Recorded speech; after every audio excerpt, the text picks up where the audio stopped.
ضرورت اس بات کی ہے کہ ہمارے اندر جو طلب پیدا ہوئی ہے اس طلب کو صحیح ڈائریکشن بتایا جائے، اس کو صحیح سمت دی جائے، اس کو صحیح رخ دیا جائے اور صحیح راستہ بتایا جائے۔ مسلمان گورنمنٹ کے کہنے کے مطابق 14% ہے اور دوسرے لوگوں کے سروے کے مطابق 30% مسلمان ہیں، مگر مسلمان بہت سارے مسائل سے دوچار ہیں۔ کل ملا کر ان تمام کے تمام مسائل کا اگر کوئی بنیادی حل تلاش کیا جائے تو وہ وہی حل ہے جس کو اللہ رب العزت نے بھی اپنی کتاب میں بیان کیا، بلکہ اللہ رب العزت نے حضرت انسان کی ابتدا سے لے کر رسالت کی انتہا تک جس پیغام کو انسانیت تک پہنچایا، وہ کیا پیغام ہے؟ اللہ نے حضرت آدم کو بنایا تو اللہ رب العزت نے کیا کہا؟ وَعَلَّمَ آدَمَ الْأَسْمَاءَ۔ آنے کا انتظام نہیں کیا، اللہ رب العزت نے رہنے سہنے اور شادی کا انتظام نہیں کیا۔ سب سے پہلے آدم کی تخلیق کے بعد اللہ نے انہیں تعلیم سے آراستہ کیا، جس کو یوں کہہ سکتے ہیں کہ انسان کا سب سے پہلا مدرسہ جنت، انسان کا سب سے پہلا معلم خود اللہ رب العزت، اور انسان کا سب سے پہلا اسٹوڈنٹ اور طالب علم حضرت آدم علیہ۔ پہلی وحی کیا نازل ہوئی؟ نماز پڑھیے وہی نازل ہوئی، روزہ رکھیے وہی نازل ہوئی۔ کیا وہی نازل ہوئی؟ اقرأ بسم ربک الذی خلق۔ صحیح ڈائریکشن کیا ہے کہ پڑھنے والے کے ذہن و دماغ پر اللہ رب العزت کی محبت سوار ہو جائے، اللہ کا عشق سوار ہو جائے، اللہ سے اس کا رشتہ مضبوط ہو جائے۔ یہ علم کا بنیادی علی رضی اللہ تعالیٰ عنہ نے اس کی حیرت انگیز تفسیر کی۔ آپ فرماتے ہیں وَمَا خَلَقْتُ الْجِنَّ وَالْإِنسَ إِلَّا لِيَعْبُدُونَ أي إِلَّا لِيَتَعَلَّمْ ثُمَّ يَعْبُدُونَ، کہ میں نے انسانوں اور جناتوں کو اس لیے پیدا کیا کہ وہ علم حاصل کرے اور علم حاصل کرنے کے بعد عبادت کرے۔ مسلمانوں کی تاریخ یہ رہی ہے کہ جامعہ زیتون، جامعہ کیلوین اور جامعہ ازہر جو 1000 اور 1200 سال پہلے کی یونیورسٹیاں ہیں، وہاں پر تعلیمی نظام کیا ہوتا تھا؟ کہا وہاں پر بچے کو 10 سال تک مکمل دین میں بچہ ڈاکٹر اور انجینئر بنتا ہے، مگر ہمارے مکتب کا نظام صحیح نہیں، ہمارے اس بچے کو گھر میں دین کا ماحول صحیح نہیں مل رہا ہے۔ وہ ڈاکٹر تو بنے گا مگر وہ مسلمان باقی نہیں بنے، اس کو مسلمان باقی رکھنے کے لیے کیا کرنا پڑے گا؟ ہمیں خود اپنے اداروں کو قائم کرنا پڑے گا۔ ہندوستان میں مسلمانوں کو اگر اپنے بلبوتے پر کام کرنا ہے 2.5 لاکھ اسکولوں کی ضرورت ہے۔ کتنے اسکولوں کی ضرورت ہے؟ آج ہمارے بچے جو ارتداد کا شکار ہو رہے ہیں، اس میں ان بچوں سے زیادہ ہم ذمہ دار ہیں کہ ہم نے اپنے ادارے نہیں قائم کیے اور ہمارے بچوں کو غیروں کے حوالے کیا تو وہ اس ماحول میں جا کر ارتداد کا شکار ہوئے۔ اللہ کے یہاں پر ان کو سوال کرنے سے پہلے، ان کے جواب سے پہلے مجھے اور آپ کو جواب دینا ہے۔ کیوں ہم نے انتظام نہیں کیا؟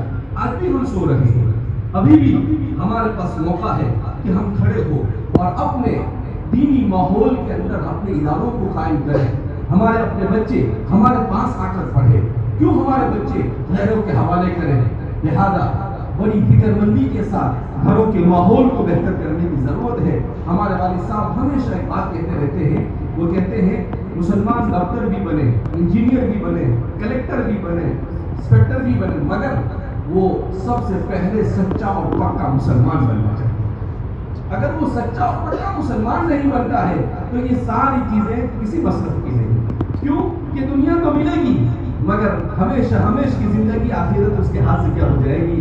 چلی جائے گی، اور اس کی نسل پر عاقبۃ للمتقین والصلاة والسلام علی سید الانبیاء والمرسلین سیدنا وحبیبنا وحبیب رب العالمین محمد وعلی آلہ واصحابہ ومن هدى بهدیہ الی یوم الدین۔ اللہ تبارک و تعالی فی کتابہ المجید والفرقان الحمید، فاعوذ باللہ من الشیطان الرجیم، بسم اللہ الرحمن الرحیم۔ وَأَمَّا الزَّبَدُ فَيَذْهَبُ جُفَاءً وَأَمَّا مَا يَنفَعُ النَّاسَ فَيَمْكُثُ فِي الْأَرْضِ كَذَلِكَ يَضْرِبُ اللَّهُ الْحَقَّ وَالْبَاطِلَ۔ برادران اسلام اور سرزمین میوات سے تعلق رکھنے والے نوجوان علماء اور ہمارے مدرس مدارس سے تعلق رکھنے والے طلباء،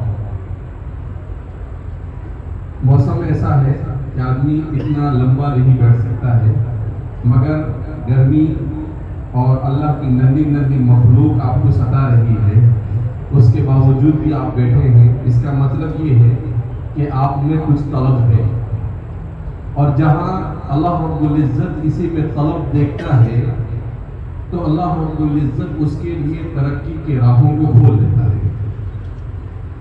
تو اس لیے ضرورت اس بات کی ہے کہ ہمارے اندر جو طلب پیدا ہوئی ہے اس طلب کو صحیح ڈائریکشن بتایا جائے، اس کو صحیح سمت دی جائے، اس کو صحیح رخ دیا جائے اور صحیح راستہ بتایا جائے۔ اس ملک ہندوستان میں مسلمان گورنمنٹ کے کہنے کے مطابق 14% ہے، اور دوسرے لوگوں کے سروے کے مطابق 30% مسلمان ہیں، مگر مسلمان بہت سارے مسائل سے دوچار ہیں۔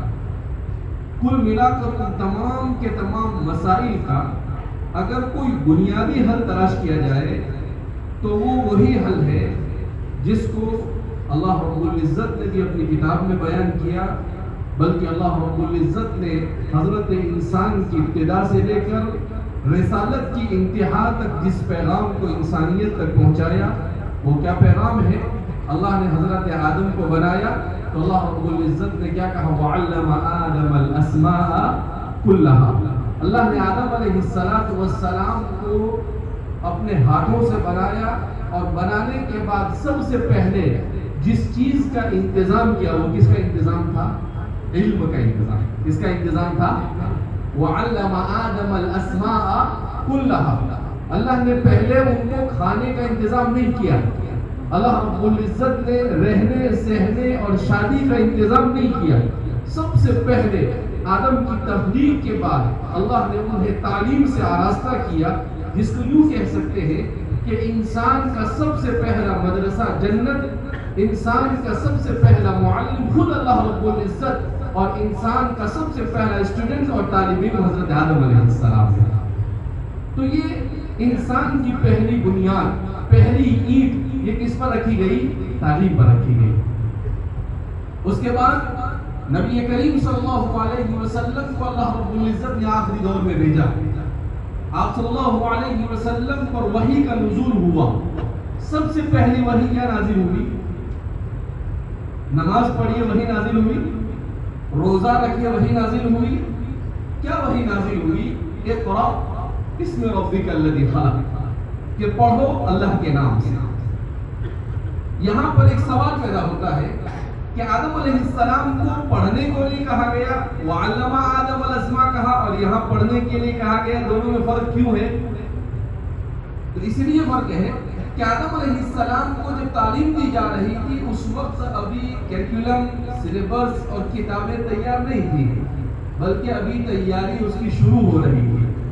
لہذا کہا کہ وَعَلَّمَ آدَمَ الْأَسْمَاءَ كُلَّهَا، کہ اللہ نے انہیں سیدھا سیدھا ناموں، چیزوں کے ناموں کا علم عطا فرمایا۔ نبی کریم صلی اللہ علیہ وسلم جس دور میں آئے، اس دور کے آنے تک دنیا میں علم کے چرچے ہو چکے تھے۔ تورات، انجیل، زبور اور بہت ساری آسمانی کتابیں، انسان بھی فلسفہ اور منطق اور لاجک اور بہت ساری کتابیں لکھ چکا تھا، تو علم بہت سارا موجود تھا، مگر وہ علم صحیح ڈائریکشن میں نہیں جا رہا تھا، غلط ڈائریکشن میں جا رہا تھا۔ علم شرک کی طرف، علم بد اخلاقی کی طرف، علم یہ بے دینی کی طرف اور الحاد کی طرف اور ایتھیزم کی طرف جا رہا تھا۔ اللہ نے پہلی وحی نازل کی، اقرأ بسم ربک الذی خلق، پڑھ اپنے اس پروردگار کے نام سے جس نے پیدا کیا۔ تو علم کا صحیح ڈائریکشن کیا ہے کہ پڑھنے والے کے ذہن و دماغ پر اللہ رب العزت کی محبت سوار ہو جائے، اللہ کا عشق سوار ہو جائے، اللہ سے اس کا رشتہ مضبوط ہو جائے۔ یہ علم کا بنیادی مقصد ہوتا ہے۔ اسی لیے قرآن کریم کی آیت کریمہ جس میں اللہ رب العزت نے کہا وَمَا خَلَقْتُ الْجِنَّ وَالْإِنسَ إِلَّا لِيَعْبُدُونَ، کہ میں نے انسان اور جنات کو محض اپنی عبادت کے لیے پیدا کیا۔ حضرت علی رضی اللہ تعالیٰ عنہ نے اس کی حیرت انگیز تفسیر کی۔ آپ فرماتے ہیں وَمَا خَلَقْتُ الْجِنَّ وَالْإِنسَ إِلَّا لِيَعْبُدُونَ، ای إلا ليتعلم ثم يعبد، کہ میں نے انسانوں اور جناتوں کو اس لیے پیدا کیا کہ وہ علم حاصل کرے اور علم حاصل کرنے کے بعد عبادت کرے۔ دونوں میں فرق ہوتا ہے، ایک ہے ایسی عبادت جو علم کے بغیر ہو، اور ایک ہے ایسی عبادت جو علم کے بعد ہو۔ جو علم کے بغیر عبادت ہوتی ہے اس عبادت میں لذت نہیں ہوتی ہے، اس عبادت میں چاشنی نہیں ہوتی ہے، اس عبادت میں جان نہیں ہوتی ہے، وہ عبادت صرف فارمولیٹی کے طور پر ہوتی ہے۔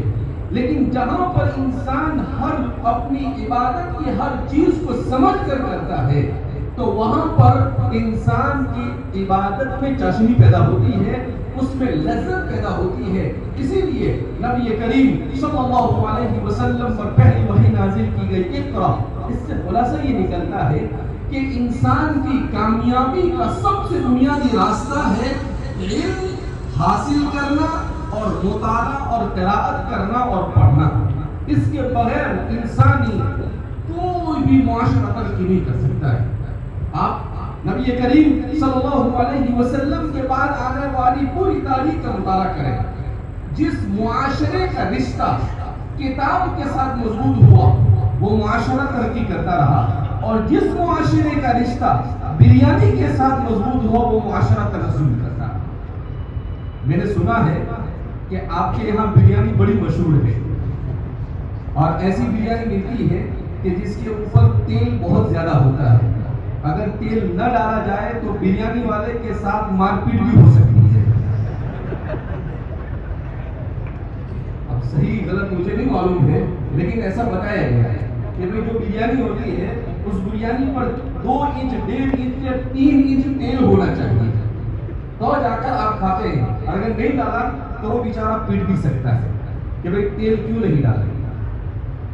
ہمارے معاشرے کو اس تیل کی ضرورت نہیں ہے، دماغ میں علم کے تیل کی ضرورت ہے۔ اس کی ضرورت ہے دماغ میں علم۔ اگر ہم اس تیل کے لیے جھگڑنے کے بجائے اپنے گھروں میں کتب خانے سجانے کے لیے جھگڑے تو ہمارا معاشرہ ترقی کر سکتا ہے۔ اگر ہم بریانیوں پر صبح فجر کے بعد بھی بریانی مل جاتی ہے، اور رات میں 12 نہیں 2 بجے بھی آپ کو بریانی مل جائے گی۔ اللہ نے اس لیے پیدا کیا تھا کہ بریانی کھاتے بھی رہے ہم۔ اللہ نے اس لیے بنایا تھا کہ ہم ایسی بریانی کھائے جس پر تری ڈالی گئی ہو، تیل ڈالا گیا ہو۔ اللہ نے اس لیے نہیں بنایا۔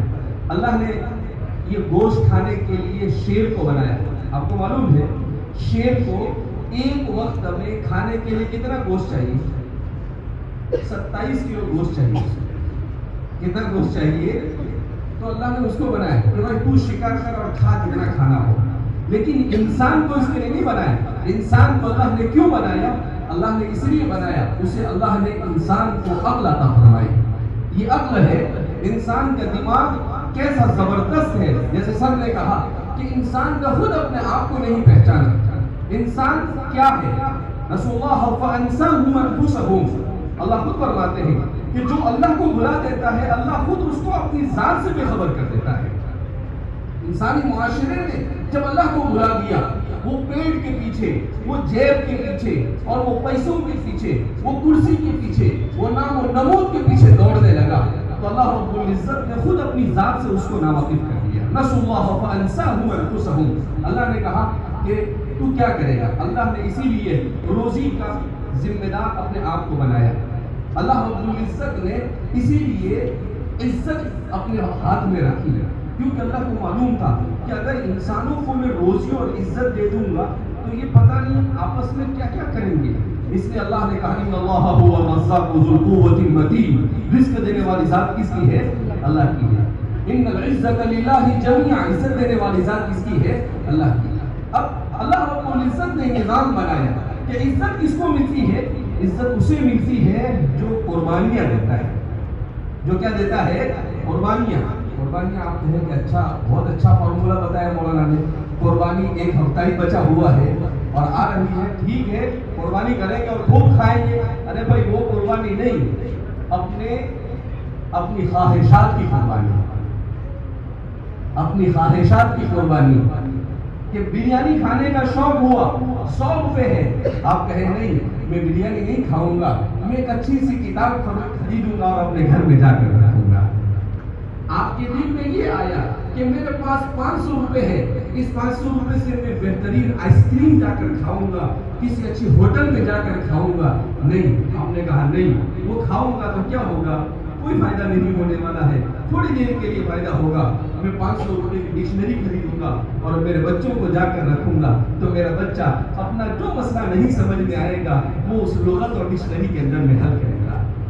جب ہم علم کے خاطر اپنی دولت کو قربان کریں گے، اپنی خواہشات کو قربان کریں گے، خدا پاک کی قسم، اللہ رب العزت کا اعلان ہے کہ اللہ رب العزت ان اللہ لا یضیع اجر المحسنین، اللہ احسان کرنے والے کی محنت کو کبھی بھی ضائع کرتا نہیں ہے۔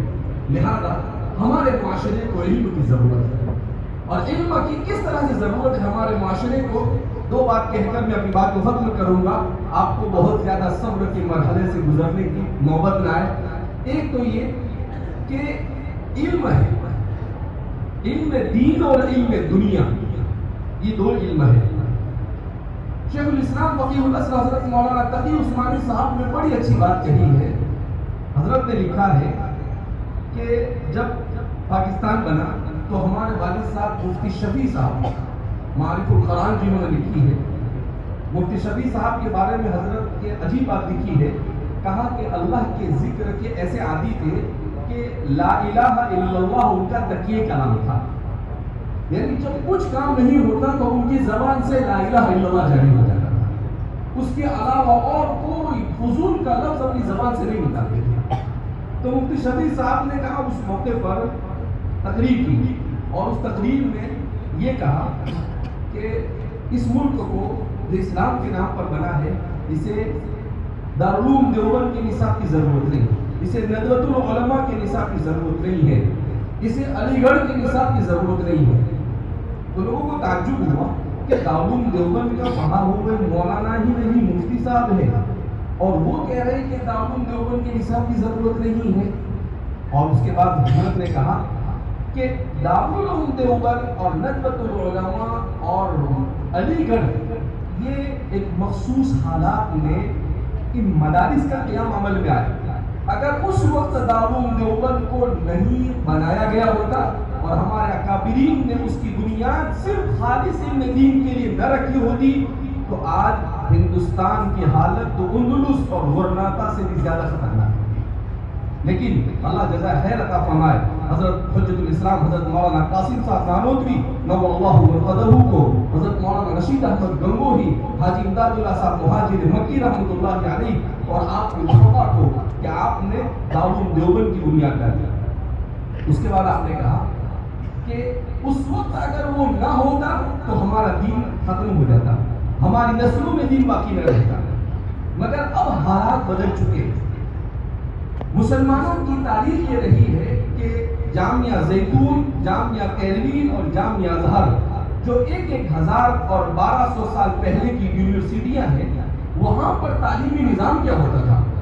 کہا وہاں پر بچے کو 10 سال تک مکمل دین بہترین سکھایا جاتا تھا، اور ماڈرن ایجوکیشن جو ہوتا تھا وہ بنیادی چیزیں اس کی سکھائی جاتی ہیں، اور پھر اس کے بعد اگر کسی کو تخصص کرنا ہو، اسپیشلائزیشن کرنا ہو، تو پھر وہ ڈاکٹر بنتا تھا، وہ انجینئر بنتا تھا، کوئی محدث بنتا تھا۔ کہا ہمیں اپنے اس نظام کو جاری کرنا پڑے گا کہ دین کی بنیادی اور اہم تعلیم یہ ہمارا ہر بچہ سیکھے۔ کیوں؟ کہ اگر ہمارا بچہ ڈاکٹر اور انجینئر بنتا ہے مگر ہمارے مکتب کا نظام صحیح نہیں، ہمارے اس بچے کو گھر میں دین کا ماحول صحیح نہیں مل رہا ہے، وہ ڈاکٹر تو بنے گا مگر وہ مسلمان باقی نہیں بنے گا۔ اس کو مسلمان باقی رکھنے کے لیے کیا کرنا پڑے گا؟ ہمیں خود اپنے اداروں کو قائم کرنا پڑے گا۔ ہندوستان میں مسلمانوں کو اگر اپنے بلبوتے پر کام کرنا ہے 2.5 لاکھ اسکولوں کی ضرورت ہے۔ کتنے اسکولوں کی ضرورت ہے؟ 2.5 لاکھ۔ آج ہمارے بچے جو ارتداد کا شکار ہو رہے ہیں، اس میں ان بچوں سے زیادہ ہم ذمہ دار ہیں کہ ہم نے اپنے ادارے نہیں قائم کیے اور ہمارے بچوں کو غیروں کے حوالے کیا، تو وہ اس ماحول میں جا کر ارتداد کا شکار ہوئے۔ اللہ کے یہاں پر ان کو سوال کرنے سے پہلے، ان کے جواب سے پہلے مجھے اور آپ کو جواب دینا۔ کیوں ہم نے انتظام نہیں کیا؟ آج بھی ہم سو رہے ہیں، ابھی بھی ہمارے پاس موقع ہے کہ ہم کھڑے ہو اور اپنے دینی ماحول کے اندر اپنے اداروں کو قائم کریں. ہمارے اپنے بچے ہمارے پاس آ کر پڑھے، کیوں ہمارے بچے غیروں کے حوالے کریں؟ لہذا بڑی فکر مندی کے ساتھ گھروں کے ماحول کو بہتر کرنے کی ضرورت ہے. ہمارے والد صاحب ہمیشہ ایک بات کہتے رہتے ہیں، وہ کہتے ہیں مسلمان ڈاکٹر بھی بنے، انجینئر بھی بنے، کلیکٹر بھی بنے، انسپیکٹر بھی بنے، مگر وہ سب سے پہلے سچا اور پکا مسلمان بننا چاہیے. اگر وہ سچا اور پکا مسلمان نہیں بنتا ہے تو یہ ساری چیزیں کسی مصرف کی نہیں. کیوں کہ دنیا تو ملے گی مگر ہمیشہ کی زندگی آخرت اس کے ہاتھ سے کیا ہو جائے گی، چلی جائے گی اور اس کی نسل برباد ہو جائے گی. اس لیے ابتداء کے اس دہانے پر ہم کھڑے ہوئے ہیں، اس دہانے پر ہمیں بیدار ہونا پڑے گا.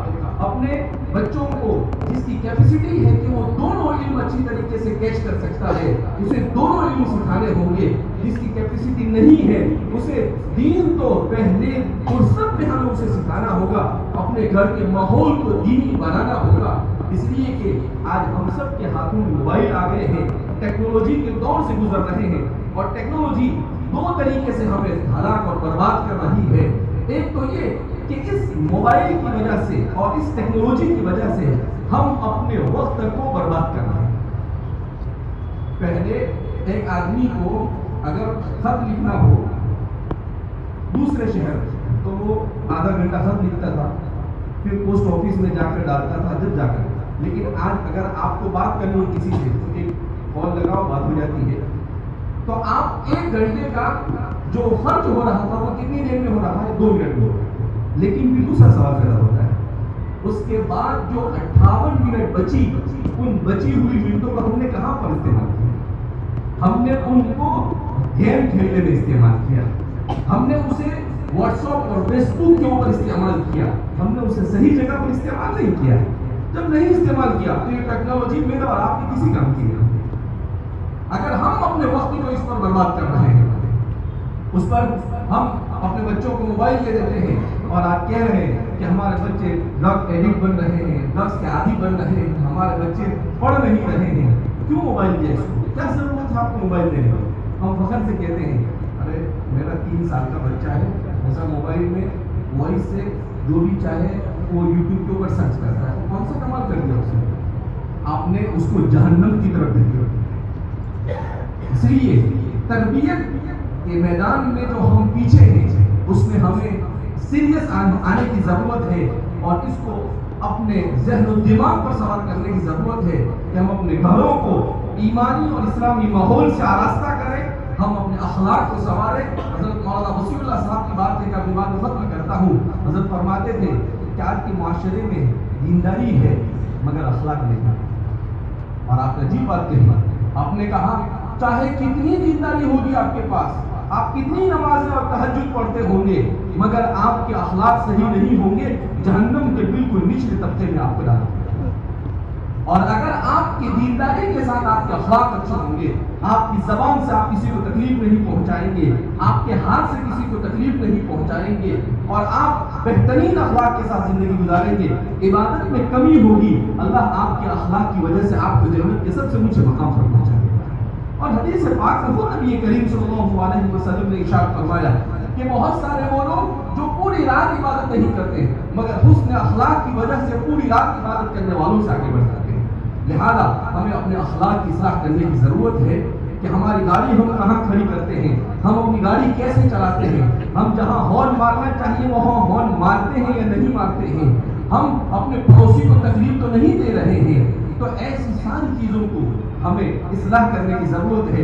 اللہ رب العزت ہم سب کو اپنے بچوں کی صحیح ایمانی اور اسلامی تربیت کرنے کی توفیق مرحمت فرمائے. اللہ ہمارے پورے معاشرے کو اخلاق حسنہ سے آراستہ ہونے کی توفیق مرحمت فرمائے. اور اللہ رب العزت میوات میں ایک انقلاب آیا. ایک شعر کہہ کر میں اپنی بات کو ختم کرتا ہوں. مجھے بھی شعر یاد نہیں رہتے ہیں لیکن کوئی اچھا شعر ہو تو یاد ہو جاتا ہے. وہ شعر میوات والوں کے لیے ہے. آتش برق و گرج سحاب پیدا کر، آتش برق و گرج سحاب پیدا کر، اجل بھی کام اٹھے وہ شباب پیدا کر. تو انقلاب کا انتظار نہ کر، جو ہو سکے خود ہی انقلاب برپا کر. تو علم کا صحیح ڈائریکشن کیا ہے کہ پڑھنے والے کے ذہن و دماغ پر اللہ رب العزت کی محبت سوار ہو جائے، اللہ کا عشق سوار ہو جائے، اللہ سے اس کا رشتہ مضبوط ہو جائے، یہ علم کا بنیادی مقصد ہوتا ہے۔ اسی لیے قرآن کریم کی آیت کریمہ جس میں اللہ رب العزت نے کہا وَمَا خَلَقْتُ الْجِنَّ وَالْإِنسَ إِلَّا لِيَعْبُدُونَ، کہ میں نے انسان اور جنات کو محض اپنی عبادت کے لیے پیدا کیا۔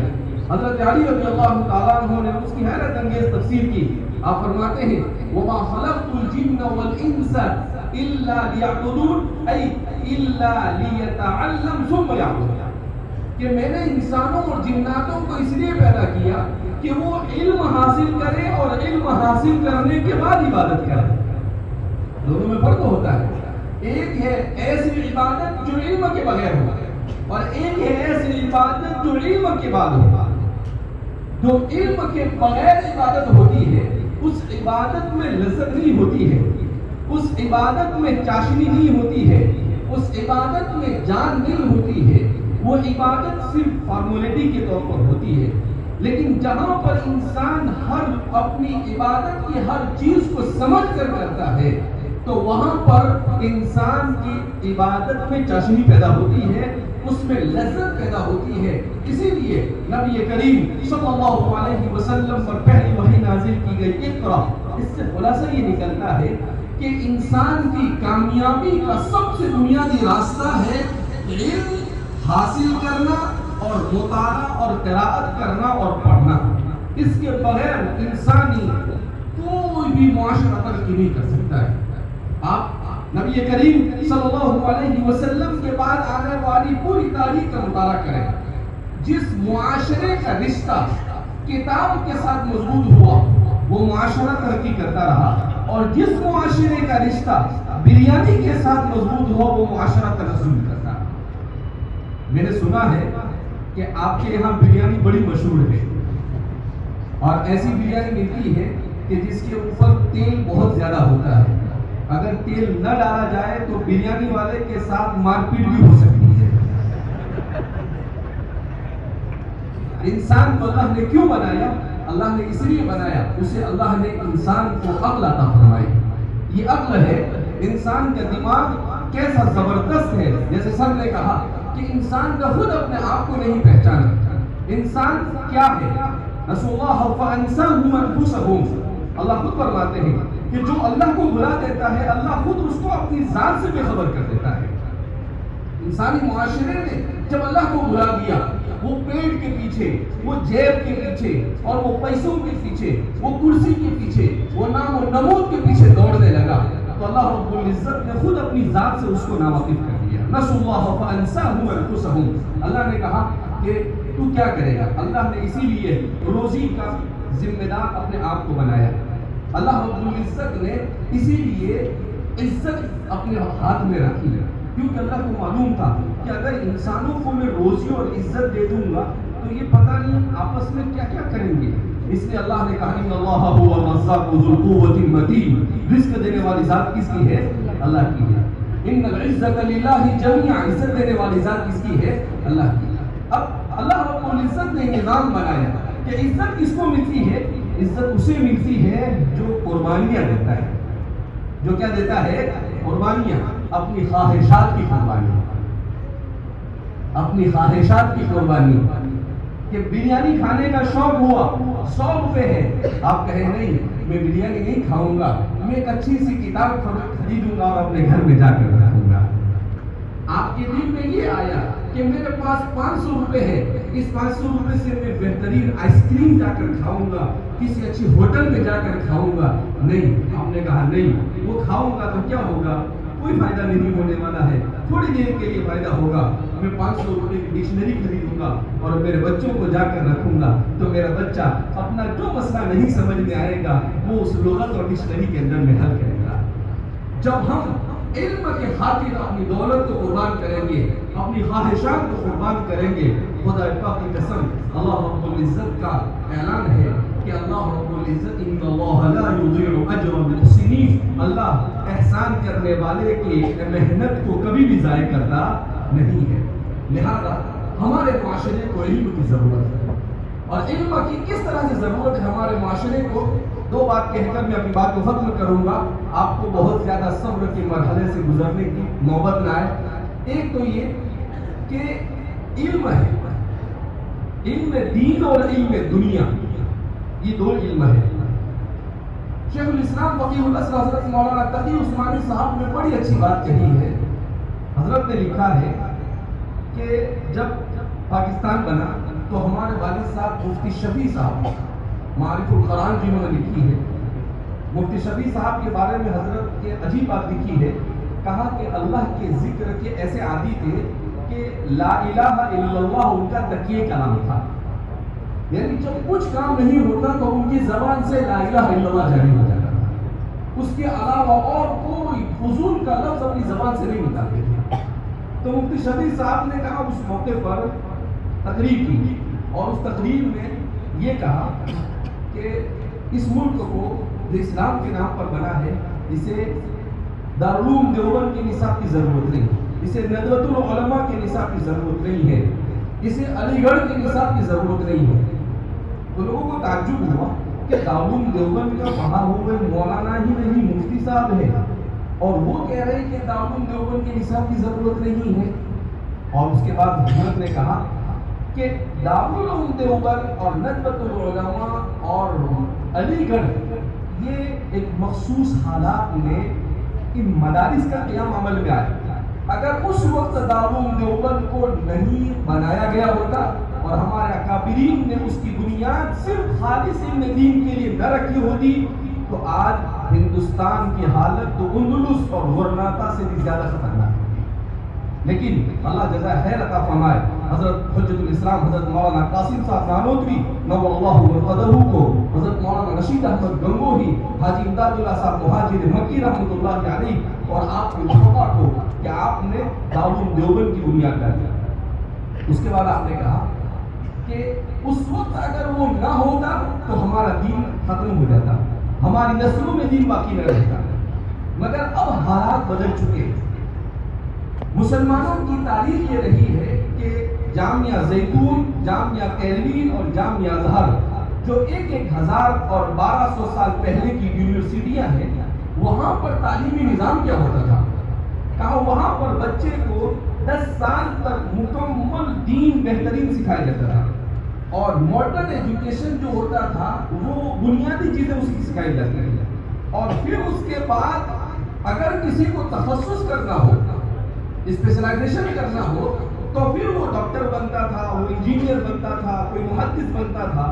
کہا ہمیں اپنے اس نظام کو جاری کرنا پڑے گا کہ دین کی بنیادی اور اہم تعلیم یہ ہمارا ہر بچہ سیکھے. کیوں؟ کہ اگر ہمارا بچہ ڈاکٹر اور انجینئر بنتا ہے مگر ہمارے مکتب کا نظام صحیح نہیں، ہمارے اس بچے کو گھر میں دین کا ماحول صحیح نہیں مل رہا ہے، وہ ڈاکٹر تو بنے گا مگر وہ مسلمان باقی نہیں بنے گا. اس کو مسلمان باقی رکھنے کے لیے کیا کرنا پڑے گا؟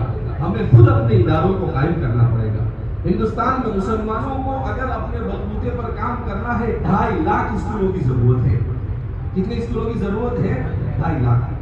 آج ہمارے بچے جو ارتداد کا شکار ہو رہے ہیں اس میں ان بچوں سے زیادہ ہم ذمہ دار ہیں کہ ہم نے اپنے ادارے نہیں قائم کیے اور ہمارے بچوں کو غیروں کے حوالے کیا تو وہ اس ماحول میں جا کر ارتداد کا شکار ہوئے.